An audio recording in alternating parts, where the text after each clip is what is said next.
All right, so welcome to our virtual Too Young to Retire Facilitator gathering, May 12th, 2022. And welcome to Loretta. Loretta is our conversation starter today. So welcome, Loretta. And it's going to do a brief introduction to Loretta, and then she's going to talk for a little while, and then we'll have conversation, questions, comments, whatever shows up today.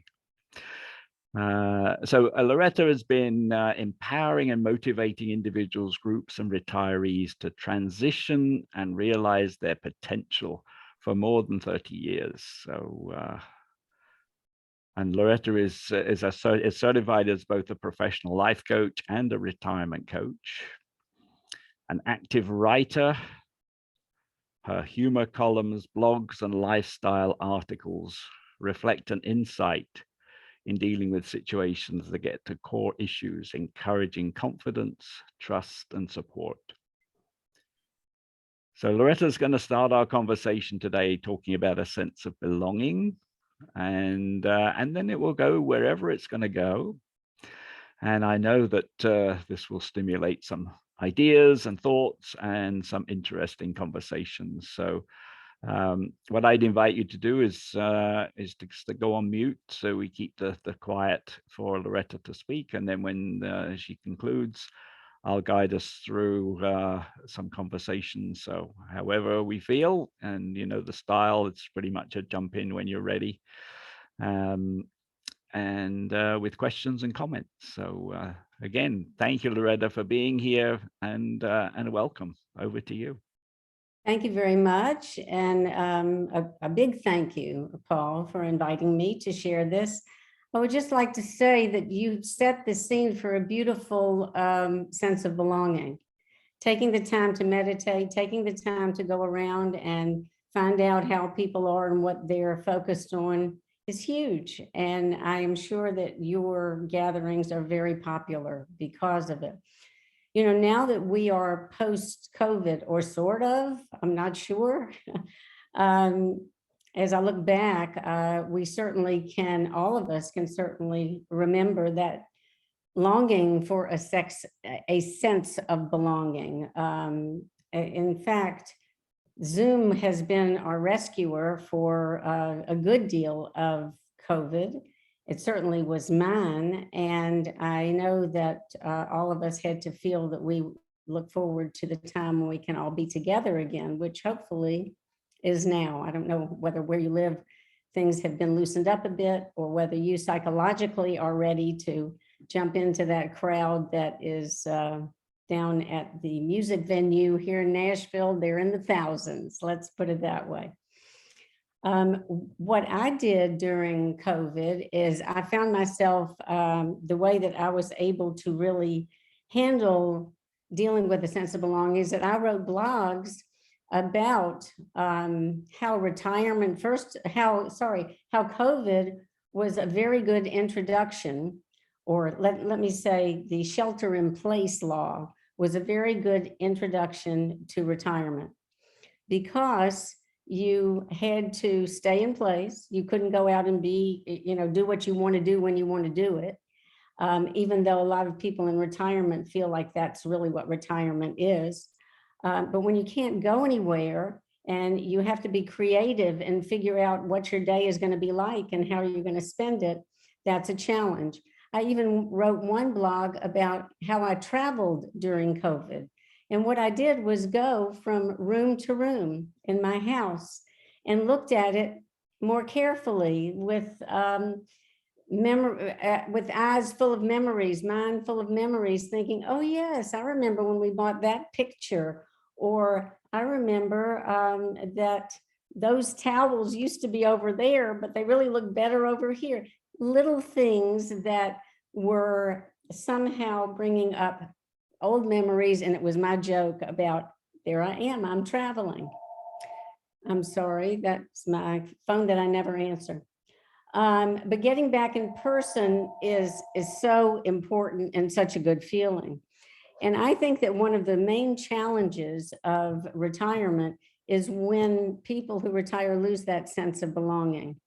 And so many of them feel like, hey, I can handle this. It's not a problem. I'll be able to do it because I won't have the phone telling, trying to reach me, telling me, people on the phone telling me where I need to be and when I need to be there. And I will do what I want to do when I want to do it.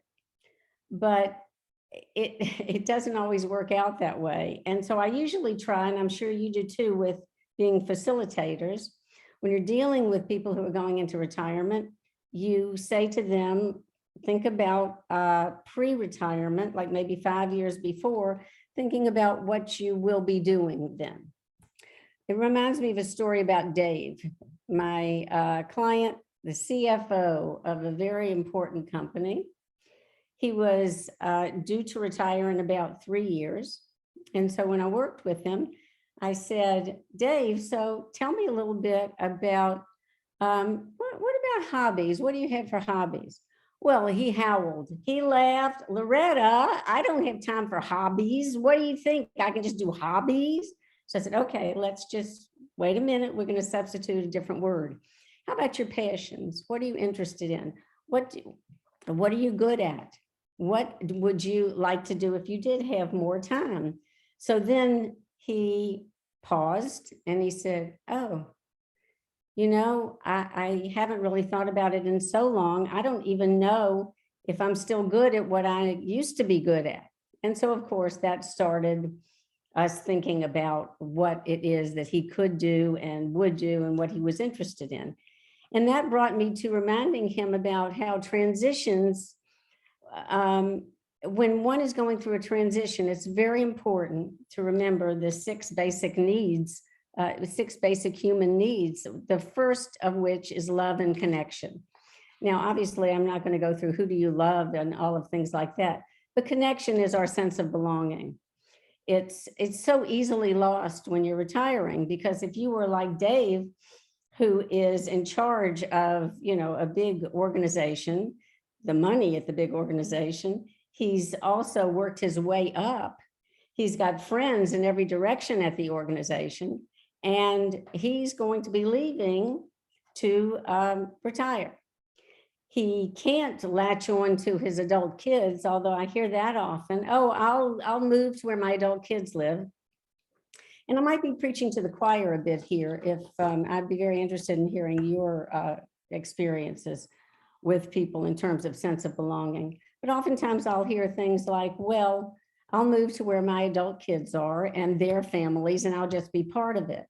And I have watched that happen. And very often there is, now it cannot, sometimes it's happily ever after, but very often it's a bit of a disappointment because the adult kids have their own lives and their own families that they've got to take care of. Or I'll stay in touch with people at work. I'll have lunch with people at work. They'll want to, count on me for what I have to offer. Not really, maybe once in a while, unless you set up some sort of special relationship with work where you're only going to be working, or you could be working part-time and offer some of your expertise. And then I also hear my financial advisor, he's my friend, come on, he's my buddy. We're gonna talk probably once, twice a week. We'll be able to go out. And the answer is no. He is busy with other people who are looking for him, for his help. But I find that the real challenge, so then from there we go and we create things to try to help them figure out what it is that's going to give them a sense of belonging. But I find even before that, I wanted to mention, to me, one of the biggest challenges is boomers in terms of retirement, or boomers, I guess would be a better verb, because I think often boomers are coming to the table with that sense of, I don't really need help. I'm not vulnerable. I'm here because either somebody made me come, or okay, I figured I'd try it, but I think you're too expensive, even though they don't know how much you charge yet. Any kind of money is not going to be that well received, that charge is not going to be well received. And they feel like they can do it themselves. It comes from that, maybe that stage in life when people did not use therapists either, because it was just showing a sign of weakness. But I think we are evolving. and that part is good. However, retirement can be lonely if you don't plan ahead.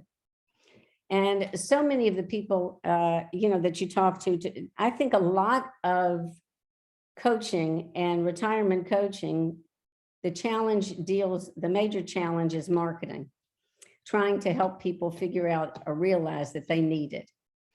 And that they need it and they can have it short term and it's not that expensive and that it'll make a huge difference in their lives. But I was telling Paul that one of the things that I think really helps sell people on retirement coaching, or at least believing that they can use coaching, and why it's important to focus on this sense of belonging is to, I'm going to share the screen here, is to show them some science. I'm going to share it if it'll start. One person can share at a time, Paul, and now it's, oh, here we go. There it is. That's what I was looking for. Let's see if this is going to work now.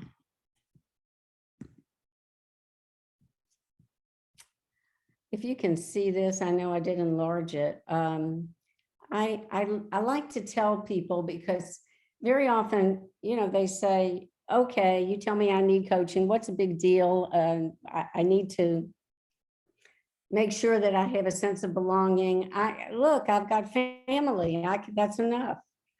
I try to explain to them that if you start, like, as I said, 4 or 5 years before, it's even better.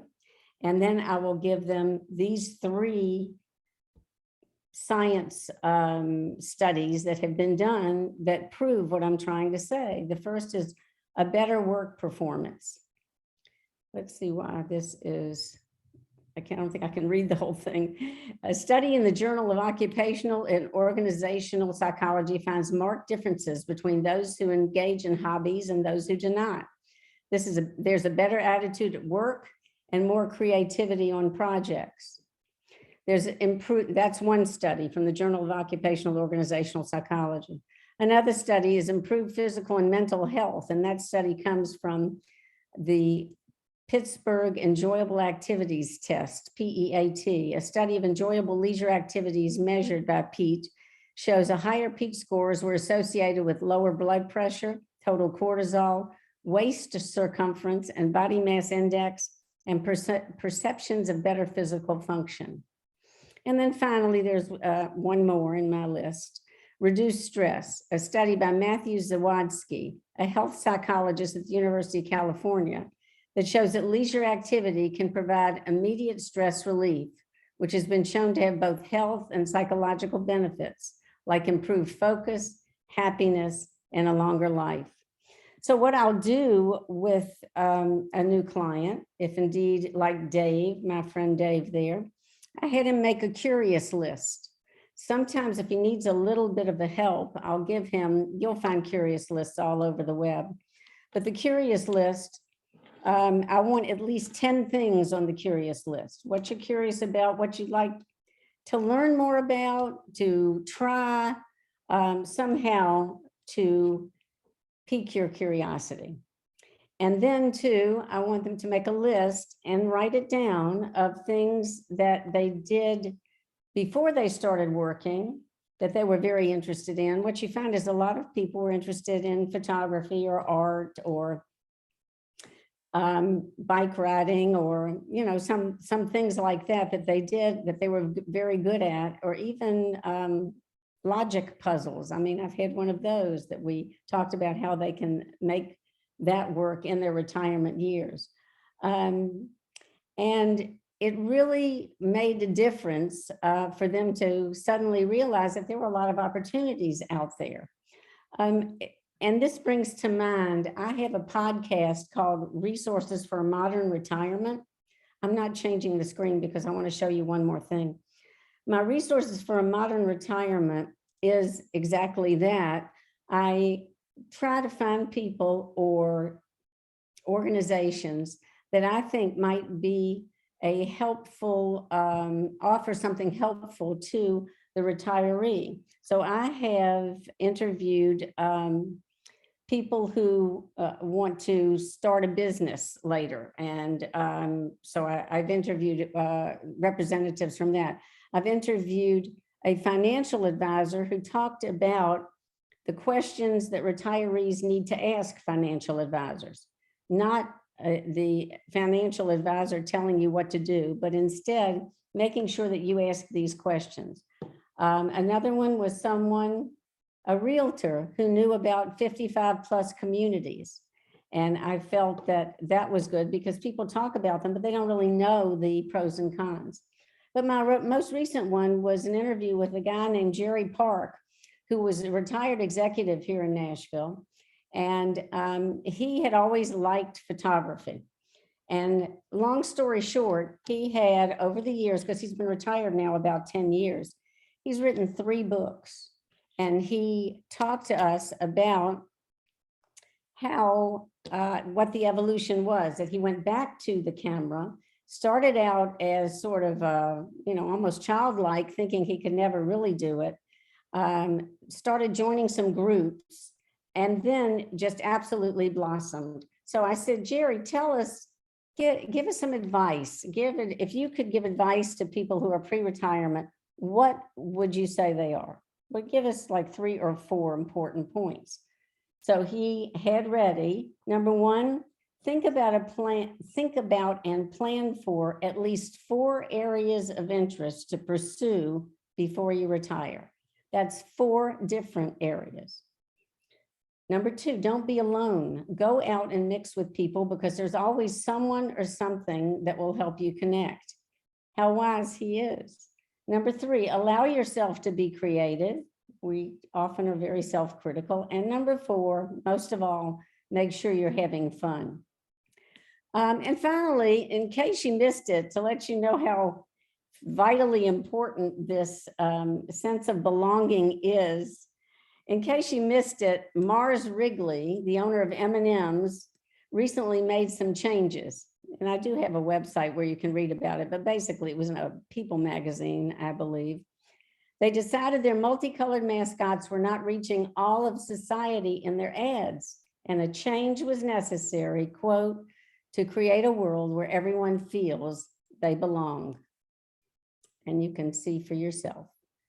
They had to get rid of the high-heeled boots from Miss Green. I think the untied sneakers, orange didn't have any shoelaces, so this guy has shoelaces. It's just, I found it amusing that they felt someone in their program did research to find that somehow these little characters were not speaking to everybody. I always thought you just kind of dipped your hand into the M&Ms and put them in your mouth and you were all smiley and happy. But apparently there's more to it than that.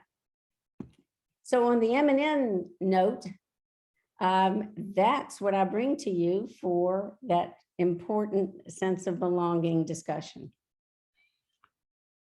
Thank you, Loretta. It's I love the M&Ms. Well, I love M&Ms too, but I love those M&Ms particularly. So yeah, thank you for bringing that humor in too. So good. All right. So let's open it up to questions, comments, reflections. What's bubbling up for people?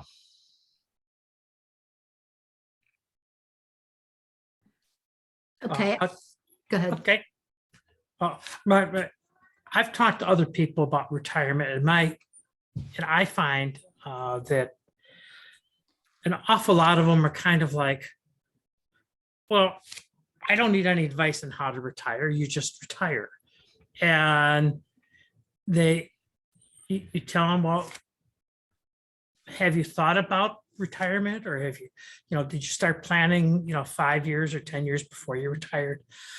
And they're like, well, I talk to my financial guy all the time, and that's it. Did you find the same? Of course, and that's why the main theme is that it's about more than the money. And then you can tell them about the different phases of retirement.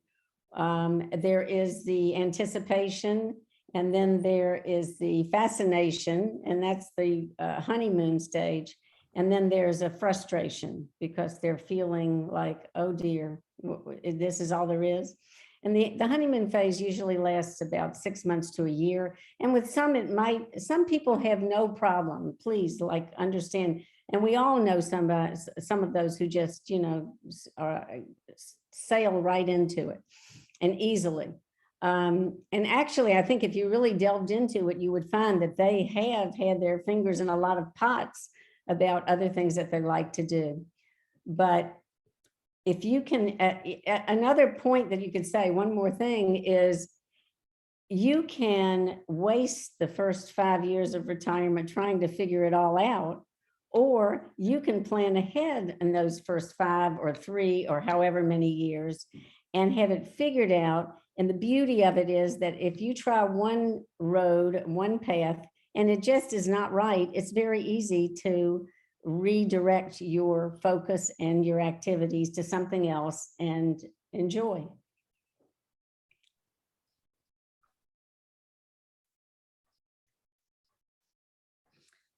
I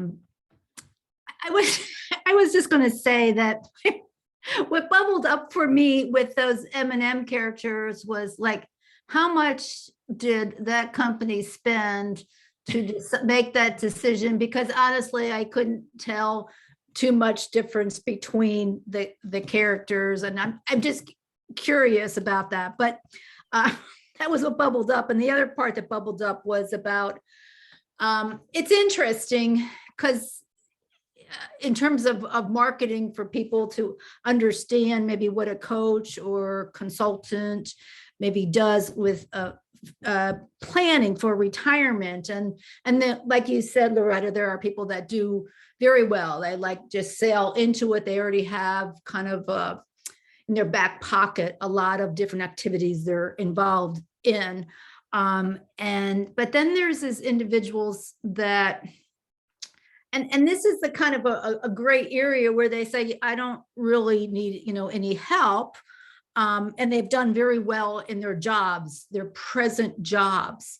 But when they get into that other environment where they don't have anything to do, they find after, like you said, maybe several years where there's, I would say, stuck in a habit of, it didn't happen right away, but in working with some of these individuals is they have habits of TV watching. They have habits of not being engaged, and then they find that they're unhappy, but it didn't happen right away, and then it's hard to get out of it for them. But I'm always curious as how to bring the advantage of the value of what a coach or consultant does in helping someone see how planning can be effective, even for people that are, on top of things, like maybe a class might be helpful or enlighten them in some way. So I was kind of curious about that. Well, it's very important that you don't bring your ideas. Oh, yeah. And instead you ask them, because once they start suggesting, well, I don't know, I always wanted to learn Italian. Ever since I learned that Tom was moving to Italy, I decided that maybe he'll invite me if I learned Italian. Then you pick up on it and you say, well, have you researched, whatever. Or, and you can ask the questions of, have you, what is it that you find that if you are researching on the web, what do you start with first? What have you looked up recently? What are you good at? What do you lose all track of time on? And it's very important that you don't say it like, look, why don't you take up yoga? Because I think you would be a really good client for yoga. And then, it's like telling somebody to go on a diet, yeah, go on a diet and you try this and it's going to really help and it works fantastic. Until they say it, it's not going to work. And I think once you explain to them that a therapist is different. Therapists look back and they are going to fix. But if coaches are all about that shiny goal that's up ahead, and you can figure out how to get there, I'll help you figure out how to get there because I can be your partner. but you really know. That's often, sometimes I'll say to people, you know the answer to that. And then they'll go, I do. And having patience while you wait for them to answer. I don't know is a big answer. And if I really have had enough, I'll say, well, what would you say if you did know?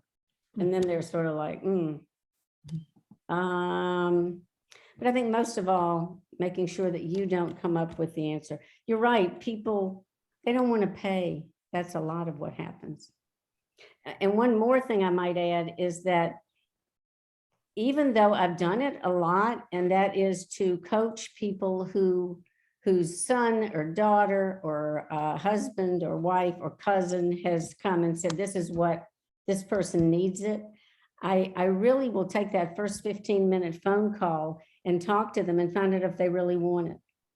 Because you can find out very soon that they will not be as open to you if they are not the ones that approach. Right. Yep.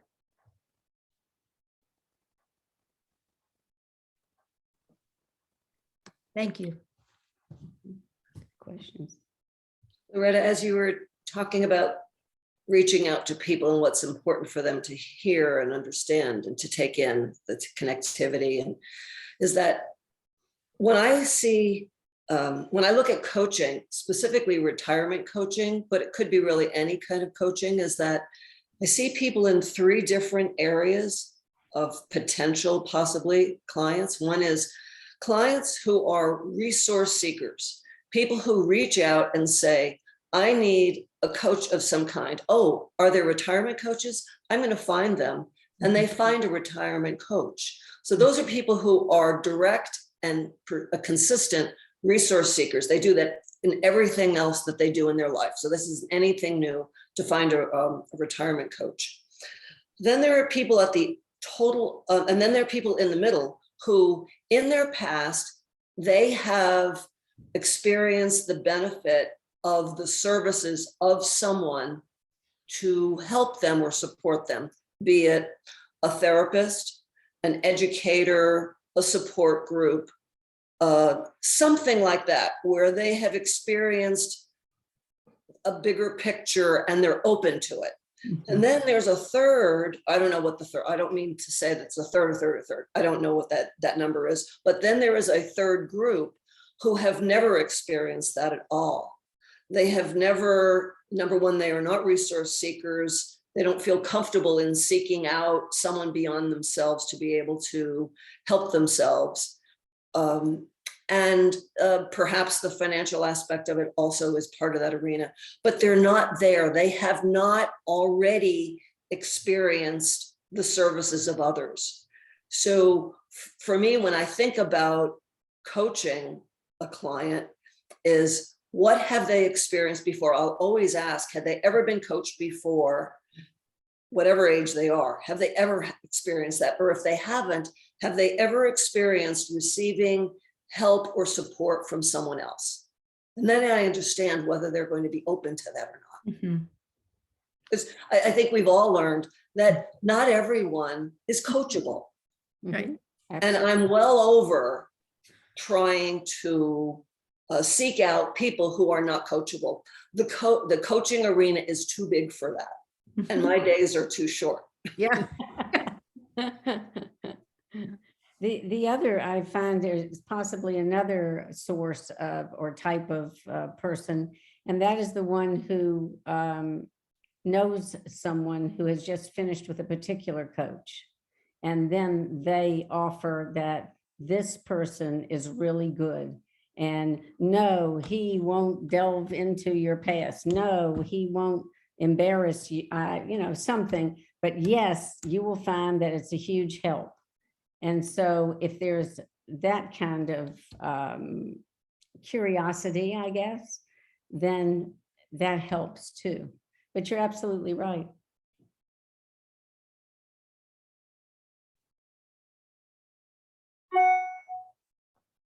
Interestingly enough, I happen to be talking to somebody today who I'm possibly going to merge my practice with. And one of the questions that came up when they were looking at my LinkedIn is they saw a retirement coach. And they said, "What is that?" And when I told him what that was, he goes, "Do you actually do that?" I said, "Well, we incorporate it into all of our client relationships. So we don't say retirement coach, we just get right into it and we charge a lot of money. Well, not a lot of money, it's relative, it's all relative." But he was very impressed that there was such a profession, if you will, of retirement coaches. So probably in the next week or so, I'm going to head down to Florida, back to Florida again, and meet with this person and explain to them what retirement coaching might be. But they were very interested in it. So there's and you and I we talked on your at your mastermind group about trying to get into the financial world, and basically you have to stumble upon it or you have to reach out to those CPAs. But I've been blessed in the sense that the clients that I get, they come to us, they seek us out. So I don't seek anybody out. We don't do any advertising. And they get retirement coaching as part of their regular coaching. But what's very interesting too, is that what you do yourself indicates to your clients what they possibly can see themselves doing. As example, my travel back and forth has become very interesting as a conversation piece. I used to think that maybe I shouldn't tell people that I'm out of the country.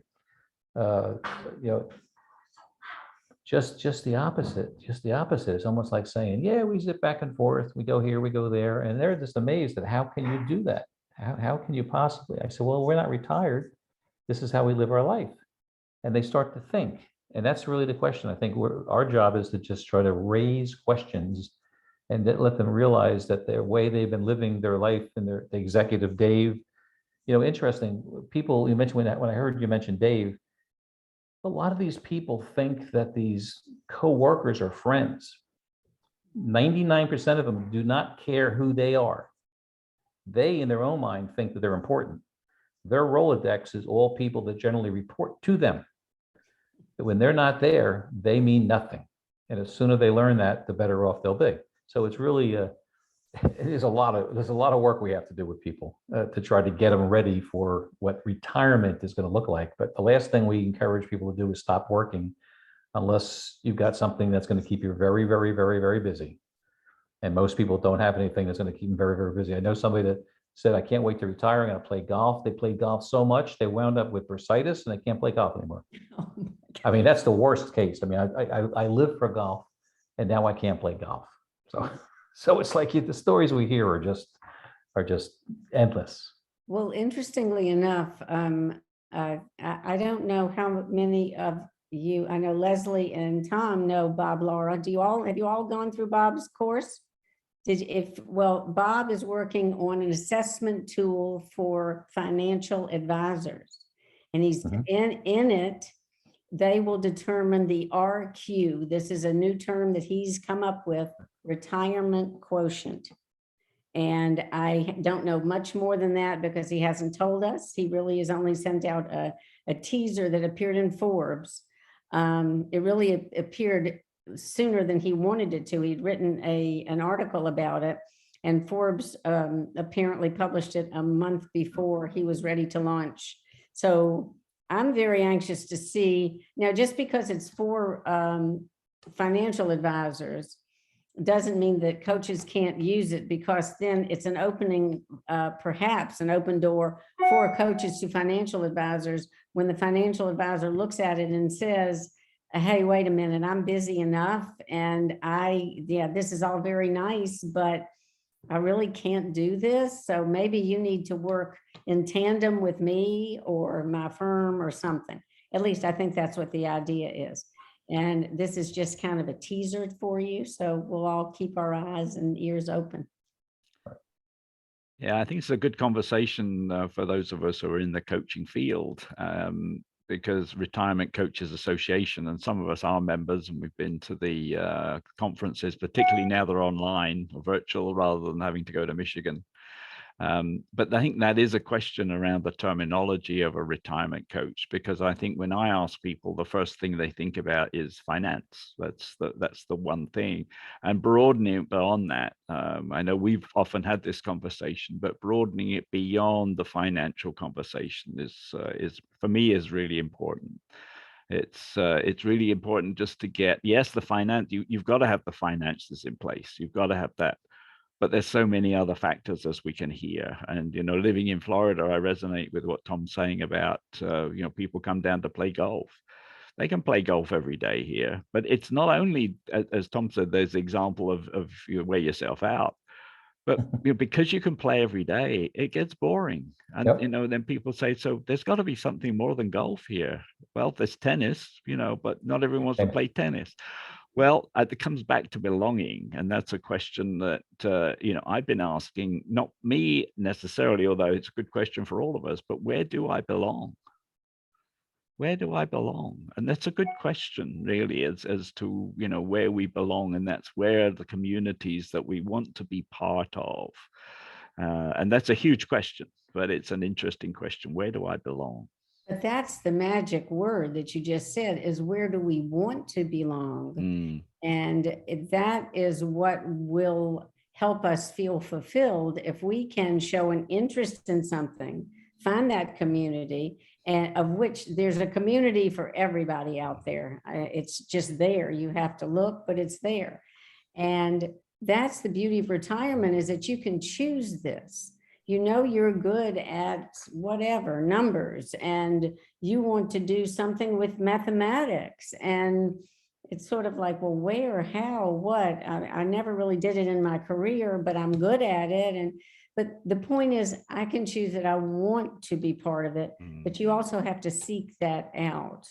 It doesn't just come to you. I mean, some people can be happy by themselves, but or have enough with just maybe their family, but it's so much more fulfilling to be able to choose and then explore. I remember a comment that Rodney Dangerfield made. He said he did not want to belong to any country club that would have him as a member. But on a serious note, I read an article the other day about ghosting. There is such a problem right now with finding people to work. This is all over the country. And what they mean by that is they're hiring people to show up for a job at 8 o'clock on Monday morning in Cincinnati, and they never show up. This is another, awareness of what's going on. There's plenty of work out there. So if somebody decides they want to retire and stop working, and a year later, 2 years later, they say, I'm bored, or I want to go back, there's something out there. So if somebody can't find it, they're not looking. But there's plenty out there, which is a good thing for this new group of 60s and 70s and 80-year-olds. There's plenty of things to do. And they can also tweak it according to what they really liked about their job or what they're good at. They can determine, well, I don't want to be strictly behind the desk all the time. Right. I want to deal with people, and this is what I have to offer. Absolutely. Yeah. There was an article in the Washington Post a couple of days ago about how many jobs were becoming available to people that had retired, and asking them to come out of retirement because they knew that they had, in general, a good work ethic and were reliable and had, a huge amount of experience and skill sets. So it's a really neat, article. So those that, I know there is age discrimination out there, but this is an ample time if people do want to find jobs or find alternates to doing something new. You start a whole new career based on guiding people into how to get into the gig economy. Because if you've been an employee for 30 years or 40 years and suddenly you want to do something but you're not sure what to do, that's another business for us. To say, hey, a retirement coach, I'm not going to be a retirement coach. I'm going to be a job counselor. Call yourself whatever. You make up a name. People That's are the fun looking, of it, yeah. just make up a name, say, I'm going to be a job consultant or, whatever. There's people looking. It was interesting when I keep hearing about coaching. I remember hearing many years ago, and it might have been Tony Robbins of all people, but I think he said that people typically have about 30 coaches in their life. And if you think about it, when I wanted to learn how to dance, I went to a dance coach. When I wanted to learn how to bowl, I went to a bowling coach. When I wanted to learn how to play tennis, I went to a tennis coach or a pickleball coach or a golf coach or whatever. We have to, retirement coaching is just one of 30 or 40 different aspects that we need coaching. And we need to take coaching out of the closet and say, listen, this is just another skill that people have that you need, and you pay for it. The problem is the word retirement. Right. Because Right. it really just, and we'll never get rid of it. It just is there and it's too deeply ingrained. But rather than, well, perhaps the short reaction is, oh my gosh, I can do what I want to do when I want to do it. But the other reaction is, oh, you're used to be. Oh, Right. you don't have any new creative ideas anymore. Oh, got it. And unfortunately, people will go to a cocktail party who are retired and they will say, well, I used to be head of technology at such and such. And or I used to be, and that's just, it's a mind, your mind is stuck in that used to be rather than what you're doing now. I volunteer for the Red Cross and I really love it, or I'm in a play with the local playhouse. There's so many other things to make you interesting. But if you're not an interesting person to start with, it's hard to become an interesting person. Everybody's got something, Tom. Right. No, I know. That's my point, but they don't know that. I mean, I have a client right now who's retiring from Johnson & Johnson. And he has probably 6 or 7 different areas that he's going to go into. And we're actually trying to bring him down to 2 or 3. Like today, he was at Rutgers University doing a coaching course. Oh, It was online because he's got some national certifications in very high level coaching. But he's also a speaker. And so he's getting involved with the speakers bureaus. And I talk to him once a week, and you talk about clients talking all the time. He's a friend of mine, but he says that he can't concentrate on his job anymore, his day job, because he can't wait to get out because he's got so many things. He's got so many things to do. he can't wait to get out because he's excited about what's coming, not because he hates what he's doing. Right, exactly. So he's not retiring from something. He's retiring to something, a whole new life. Absolutely. Yeah, it's fascinating. He basically could write the book, and he actually has some book topics, which it's just he's the standard that we want to follow. But Amazing. they're few and far between, unfortunately. Yes, there are. One final thing, I don't mean to take up too much time, but I find that sometimes clients will say, I want to volunteer. And I'll say, great, what do you want to volunteer? I don't care, I'll volunteer in the schools. And I will immediately say, if you are going to volunteer and you know that you want to volunteer in the schools, please tweak it down more. You need to say what you're interested in or what you can bring to the table. Because when that school puts you in charge of something in the cafeteria or helping out the kindergartners when you don't want to do that, then you're going to find yourself completely disenchanted. Go into a meeting with some idea of what you are offering them, and that will make a happy combination. This can also be perceived as a threat.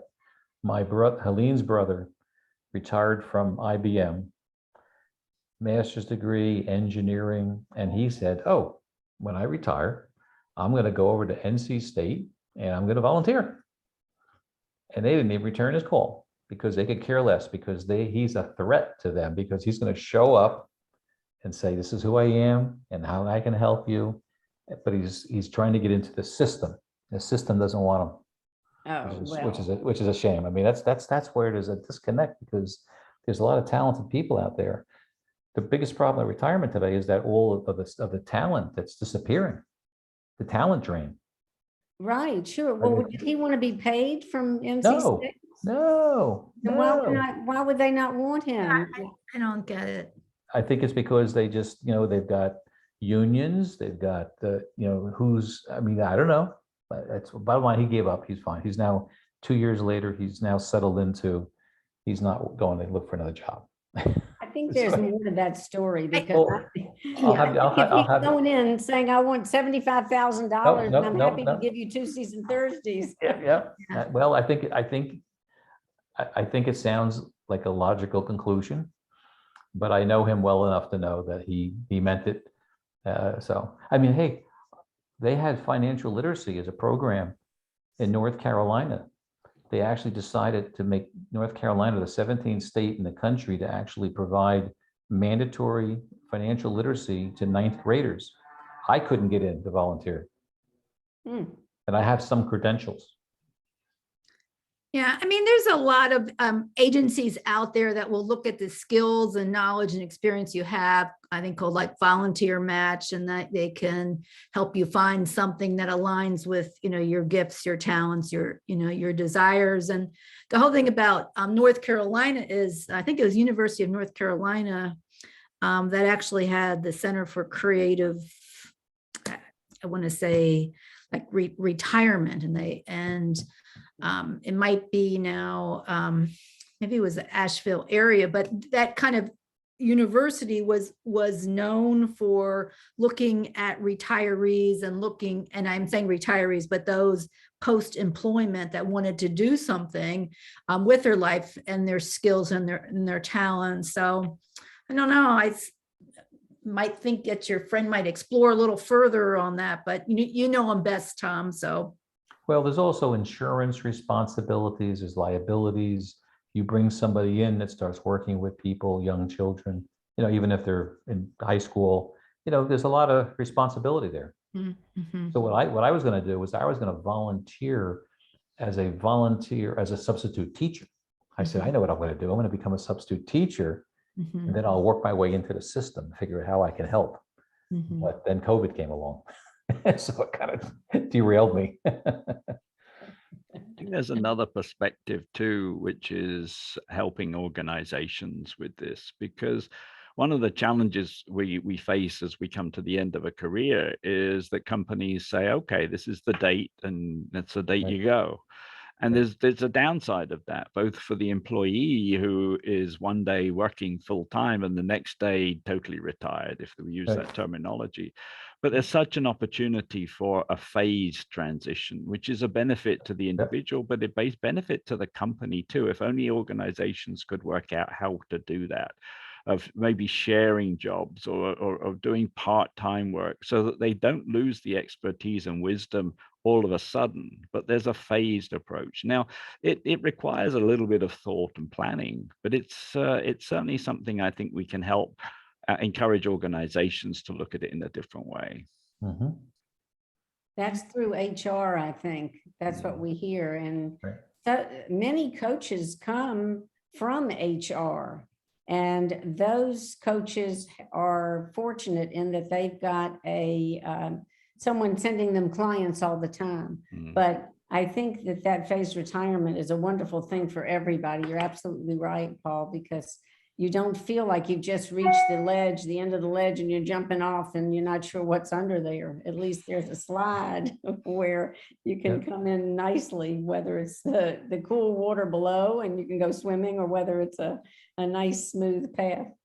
That's what I'm doing now. I'm actually doing a phased retirement. I've gone from 80 hours a week to 60 hours a week.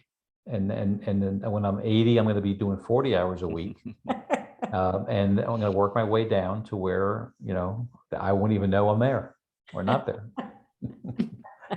I don't know. Retirement for me is a concept that I can't accept myself personally.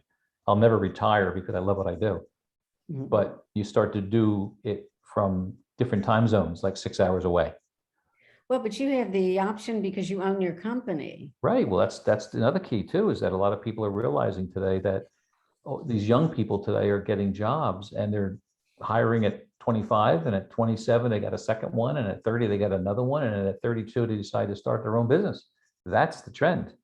People do not want to be working for an employee because you're at their mercy, and that's been been shown not to be a very good place to be. Mhm. The world has changed.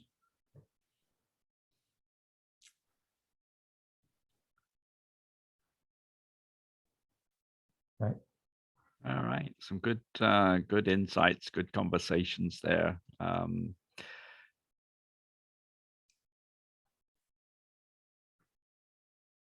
I'd be curious about where do people in our little group here today, where do people want to belong? Going back to that concept that Loretta, you talked about, is where do you want to belong, and are you there?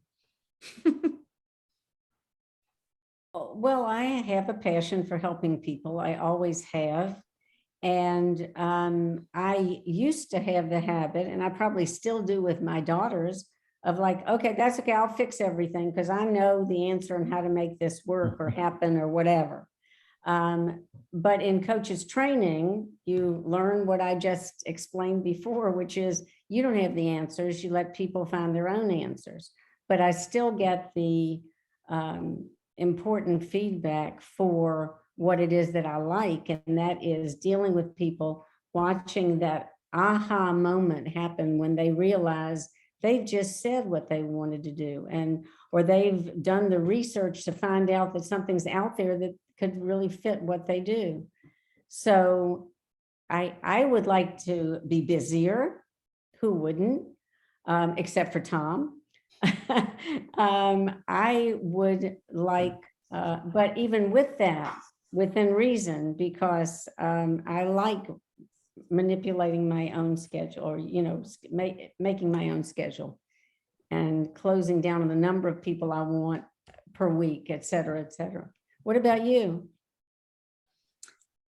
I'd like to be a little less busy. I would say my schedule is pretty full. I have clients in the evening. So I, although the concept of, post-employment life of just having, leisure does not interest me, I would like to work a little bit less and be more engaged with colleagues and friends. And then as in terms of where I belong, my husband and I don't have children, so that is an interesting question, as we see a lot of our friends move away to be near their children. So I'm kind of exploring that still, of where I belong. I have tremendous amount of interests, so kind of narrowing that down. So that's where I am now. I mean, I'm going to potentially perhaps, age in this home, and see how long that can be, and look at potential plans of, where I might belong later, depending on, my physical abilities and that type of thing. It's very interesting when you say that, because if I look at our client base, the clients that don't have children are in a whole different world and have a whole different set of issues, concerns. They would say, I don't have anybody to take care of me when I get older. And other people might say, but I don't have anybody to worry about when I'm older, because there's no, it's just pros and cons. But it really, you can't put everybody in the same box. Yeah, it's very interesting, because I noticed that 80% of my clients, well, I shouldn't say that, probably about 60% of our clients don't have any children, which is why they have money. Because they didn't spend the money on colleges, and they didn't spend the money on, the $250,000 it costs for each child. Yeah. So there's a big, it's a big difference. Yeah. And also that is something that comes up because a lot of the clients that I work with are from a portion of them come from this financial firm that I do work with, and they do not have children, and what comes out of these conversations is building a wider support network and Right. having chosen people to be more in your family and having friendships that are younger than you are. Right. And also, being, giving in terms of engagement where, Right. Right. you build those relationships. Right. So, yeah, Yeah. good point, Tom. I'm also Jackie? involved with the GLBT community. Mhm. And so whole set of different issues there. It's true. It's And, true. Yeah. and it's very interesting. I just had a client the other day. I told him that if he died, he's going to pay the state of New Jersey a $75,000 tax.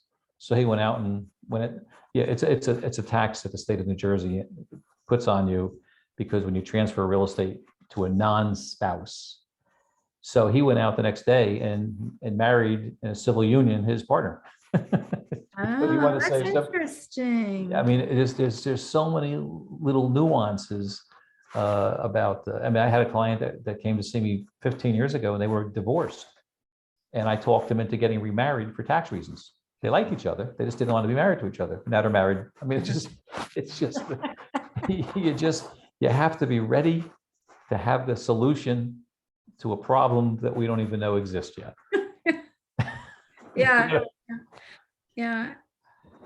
But Eileen, I think too that in enlarging your quote support system or your group is even more than just friends. I mean, friends come along later because your interests, you have to be fulfilled from something you're doing. Right. Of course. Yeah.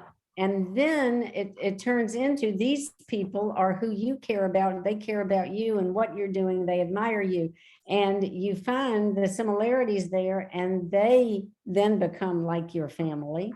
And you take care of each other so that you're not alone. And that's very important. But it has to come from within, not just somebody who's in the neighborhood that you think is nice. Obviously, I mean, they kind of go hand in hand, that you're not going to really get a close relationship with somebody you don't have something in common with.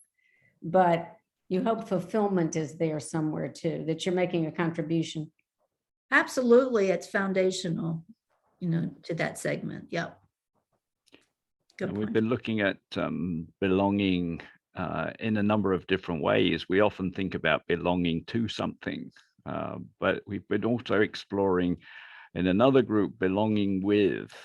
And so first of all, it's belonging with ourselves. And Loretta, you talked earlier about, don't be alone. And yet, sometimes we are going to be alone for whatever reason. There may be a short period or something we're going to be alone, particularly during COVID. Can we be with ourselves, belong to ourselves, and be comfortable with that? And then belonging with others. And that's a huge group of people. It's work people, it's special interests, it's family, it's friends. So there's lots of things that we can belong to. And then there's the environment, whatever the environment means, the work environment, the volunteer environment, the planet, and we can belong to a lot of different things. And I think I love this question, and I like the addition of the word want. Where do I want to belong? Because we do have choices, and I think that's part of where we are in life, is to be more conscious about the choices we make. Very good. Well, I'm just keeping an eye on the clock here. We had a great conversation. What I'd like to do as part of our closing of our circle, and give everyone the opportunity to speak. We'll hear all the voices as we close, and maybe just think of two different aspects from our conversation. And maybe the first question is, what's the gift I'm taking from this conversation today? And the second, what commitment to action has come up for me? What am I going to do differently as a result of the gift, maybe, or of the other conversations? So maybe we could go around the circle, and maybe we do that spontaneously. So when you're ready, jump in and just tell us the gift and the commitment.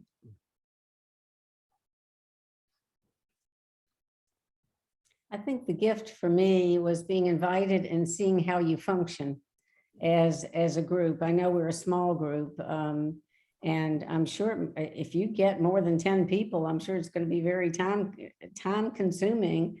but it is so meaningful and so warm, supportive, interesting.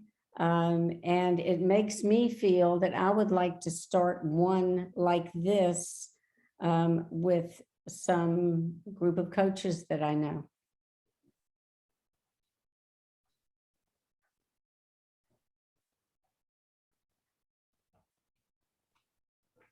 Loretta, you can invite them to this group on a regular basis, also to start.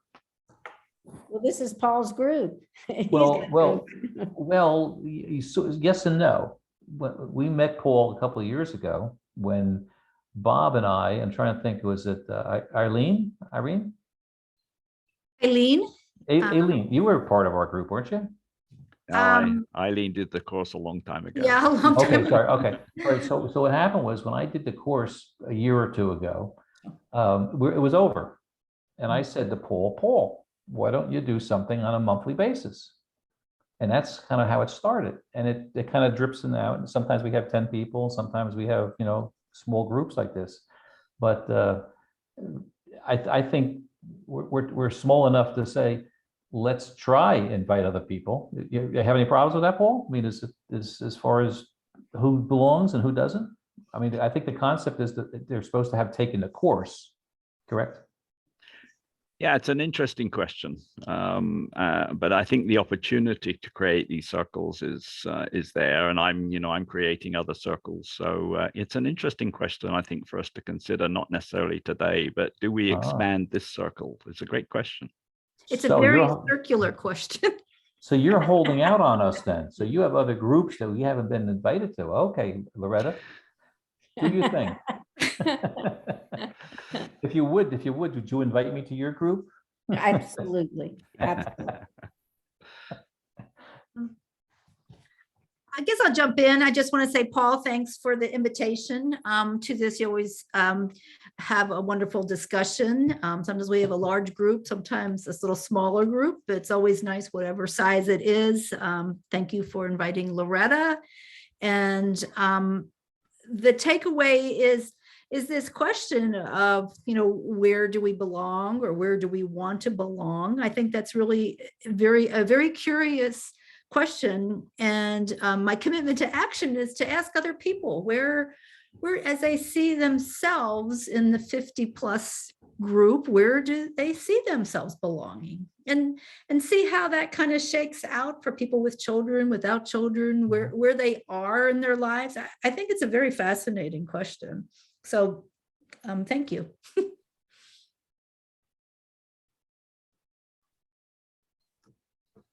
Well, when I heard that Loretta was going to be here last month, I set my calendar and I was very disappointed.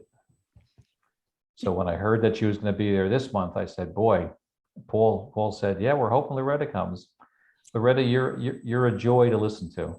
Oh, you're a sweetheart. Well, last month was Grandparents' Day for my grandson. Priorities. I understand that, but it was just, Loretta and I go back because we have a common interest. Her daughter. Thank you, Tom. I guess I'll jump in then, since you're looking for it. I'm just thrilled to be part of the group and that the group continues to meet and to be invited as part of it. I love the conversations. As Paul knows, I'm off on my own track as far as trying to get my Too Young to Retire site up and running. And I'm also into multiple careers now. Basically, I've become an adjunct teacher at a school, which I'm finding has been really eye-opening, and I've thoroughly enjoyed. But again, it's a trade-off of time between putting on my website and putting into school. So I'm learning between as to how to having to balance time together. life is good. And I'm enjoying it. I'm complete. Here we go. See, he remembers the rules.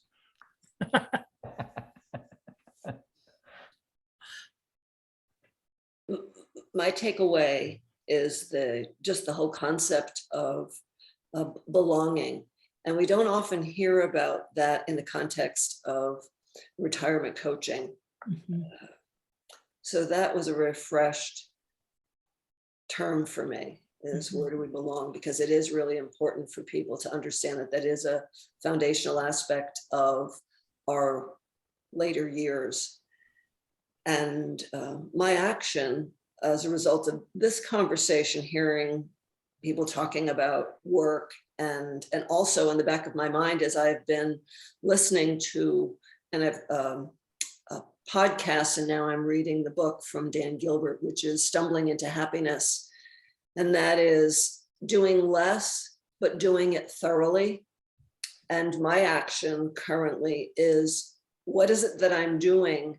And am I doing it thoroughly, as opposed to shotgun and trying to do a lot of things and not feeling fulfilled with each of them? So it is a reminder. The action for me is, what am I? Because no is a complete sentence.